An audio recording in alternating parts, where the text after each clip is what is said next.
But big crowds don't necessarily mean who's the right candidate. Was he successful in doing so? If you think that's the direction the country, the Democratic I'm not saying the policies that she espouses, that's the direct. Bill Maher's takedown of AOC and the Democrats on live TV was pure execution.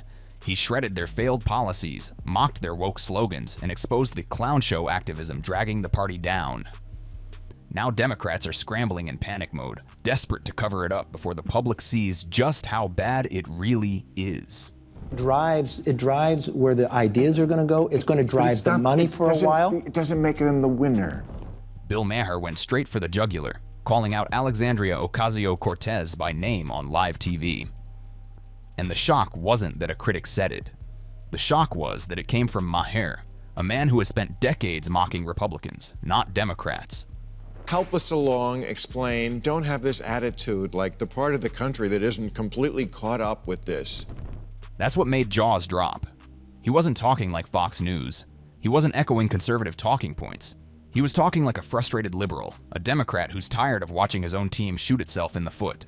They gamed the system. They changed it. And who do you see on the horizon for 2028 in the Democratic primary? Right now? Yeah. Bernie and AOC? No. He framed AOC as the rising star who was supposed to rescue the left, the one hailed as the future of the party. But instead, Maher accused her of torching the Democrats' credibility, one soundbite at a time. Most people don't, but she's very far left. And that's the brutal part. Because Maher is no outsider, when he unloads on his own side, it carries a different kind of weight. It's not an enemy attack. It's a friend saying, enough is enough. When you're just in a tough time and you've got one quarter, the people that you can think of, I'm dating myself, right, with Gen Z and payphones, but the people that you think of when you're holding that one quarter in who to call, those are your friends. For years, AOC's defenders treated her as untouchable. She is the youngest woman ever elected to Congress, a social media powerhouse with millions of followers, the supposed antidote to Trumpism. But Maher's live takedown shattered that illusion. If the safe spaces on the left thought AOC was beyond criticism, Maher just kicked down the door. Remember the hype when she first arrived? She wasn't just a congresswoman, she was a movement. But Maher reminded everyone that hype only lasts so long. At some point, you need substance.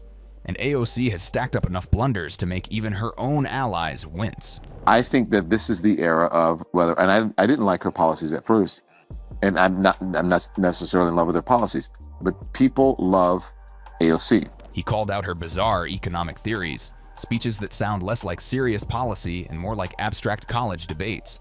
Then came the foreign policy stumbles, especially her commentary on Palestine. Instead of clarity, her statements left even progressive supporters scratching their heads, asking, what is she actually saying? And the like. And I think that the Democratic Party should put the people out there who the people want. They should put the politicians out there who the people want, who they're asking for. But Maher was not taking it. His message was clear.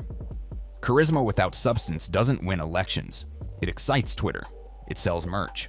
But in Michigan, Wisconsin, Pennsylvania, it loses votes.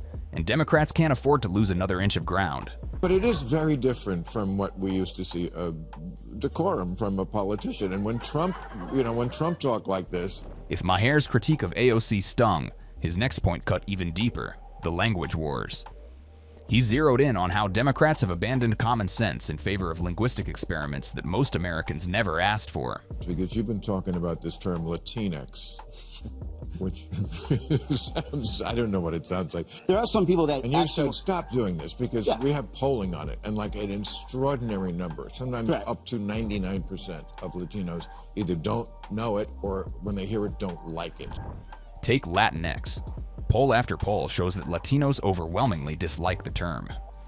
In fact, a Pew survey revealed that less than 3% of Hispanics use it. Civil rights groups have rejected it. Everyday Latino voters roll their eyes at it. And yet, AOC has spent years lecturing them about why they're wrong for not embracing it. That's not activism, that's arrogance. And Maher made it sting by pointing out the obvious.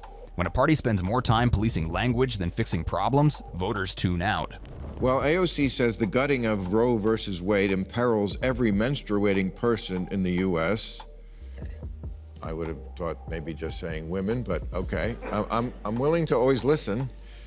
She said, just one reason Roe isn't a woman's issue. People who aren't women can menstruate too. And it wasn't just Latinx.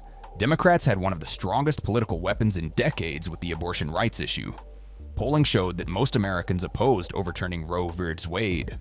But instead of hammering that advantage, Democrats diluted the message by replacing women's rights with birthing people's rights. I disagree that abortion isn't a woman's issue or that we shouldn't describe it as one. The left talks about voter suppression laws that make it harder to vote as racist. They are racist in their intent. That single phrase became late-night comedy material. It sounded clownish, like a parody of activism. To voters in the middle, it felt like the left was speaking in a language no one else understood, and worse, no one wanted to. Maher's line hit like a hammer. Language is fluid? No, voters are fluid, and they're leaving you. And what made me so sure of that was that America had become a place where truth no longer mattered. How come everyone is broke? To me, the real lesson of this government shutdown is that we found out that federal workers, quintessential middle-class jobs, can't afford to miss one paycheck. And he's right. Every year, the data shows Democrats bleeding working-class voters, bleeding Latino voters, bleeding independents who once leaned their way. They're not moving to the GOP because they love Republican policies. They're moving because Democrats look out of touch with reality.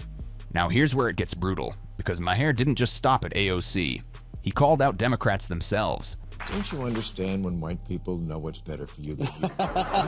Take Latinos and Asian Americans. These were once the backbone of Democratic coalitions, solid blue votes you could bank on every election cycle. But now, they're peeling away in record numbers. Asian voters in particular have swung 16 points away from Democrats in recent polls. 16. That's not a blip. That's a mass exodus. And it's not happening because they suddenly fell in love with Republican tax policy. Nope. The breaking point is education. When the right does this, we call it conspiracy theories, and rightly so. When the left does it, we call it emotional truth. Across the country, school boards are scrapping advanced programs in the name of equity. And this is exactly where Maher drops his sharpest line of the night, the lawyer analogy. He said politicians should be like lawyers for their voters, always in their corner, always defending them no matter what. Republicans get this. They can twist themselves into pretzels defending their base. And their voters love them for it. But Democrats, they don't defend their people. They shame them. You're privileged. You're problematic. You don't understand equity. That's not politics. That's malpractice. Nobody hires a lawyer who insults them, and Maher just flat out called it what it is: political suicide. Megan! How you doing? AOC! Megan back! Can we get the front? And this is why the AOCs of the world, the squad types, are getting roasted. They think politics is therapy. They think it's activism cosplay. But here's the truth. Politics is advocacy. Then Maher pulled the conversation into another uncomfortable territory: patriotism. Yeah, that word Democrats run from like it's radioactive. Because in progressive circles, saying "put America first" automatically gets coded as racism or bigotry. And Maher just lit them up for it. Democrats have officially turned on their darling poster child, Alexandria Ocasio-Cortez, after an absolutely brilliant political move by Marjorie Taylor Greene. He pointed out the irony that's been sitting in plain sight. Immigrants, people who actually fled socialism, communism, and poverty, are the ones waving American flags with pride. They're grateful. They know how bad it gets elsewhere. They don't roll their eyes at the anthem, they sing it. Meanwhile, it's privileged progressives who grew up with Netflix and Uber Eats, who are out there sneering about oppression while holding up signs bashing the very country that gave them those privileges. And if you think that's enough, Maher starts rattling off Democratic hits. And by hits, I mean faceplants so bad they'd make a YouTube fail compilation. Hail the police chiefs from across the country who knelt and marched with the protesters in Miami-Dade County and New York City and Santa Cruz, California, and Flint, Michigan, and lots of places.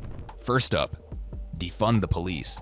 Remember when that slogan was everywhere in 2020? Progressives were chanting it like it was a Coachella headliner. And then crime spiked. People got scared. Polls tanked. Suddenly, the same Democrats who were shouting defund were quietly whispering, "No, no, we meant reform the police." Too late. Voters don't forget when their car gets stolen or when grandma's scared to walk home from church. Then came cancel rent. Sounds great, right?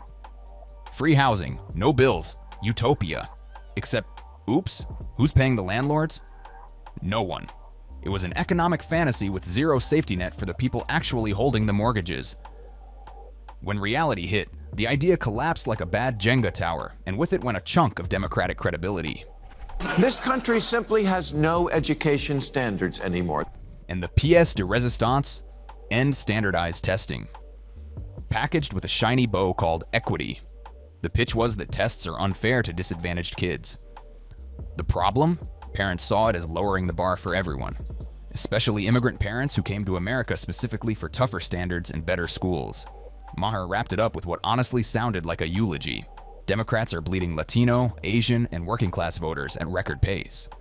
Instead of listening, they're doubling down on niche language battles and symbolic fights no one outside a faculty lounge cares about.